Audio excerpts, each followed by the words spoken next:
দুপুরের লাঞ্চ, সাথে আছে গরম গরম ভাত, বেগুনি। এটা আমার শাশুড়ি করেছে, আজকে আমি করিনি। ট্যাং ট্যাং, এটা কি বলো তো? তেলকই। এই যে তেলকই রান্না করেছি আজকে। কে কে কই মাছ খেতে ভালোবাসো? আমি তো বিয়ের আগে কোনো দিন খাইনি।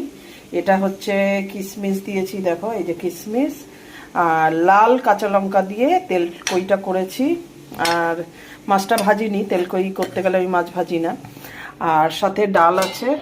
তো ডালটা আজকে খাবো কি না জানি না। এই যে ডাল আছে, সাথে টমেটো দিয়ে পেঁয়াজ দিয়ে এরকম ডাল আছে, কিন্তু তেলকই হিট করে যাবে। চলো, কই মাছ যেহেতু হয়েছে আজকে আমি 2 পিস খাবো। আজকে 1 পিস তুলে নিলাম, এই 1 পিস আর আরেকটা।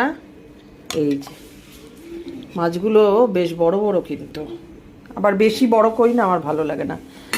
হ্যাঁ, এইবার একটু রাত্রে আমি মাছ খেতে অত ভালোবাসি না, একটু কিশমিশ দিয়ে একটু এই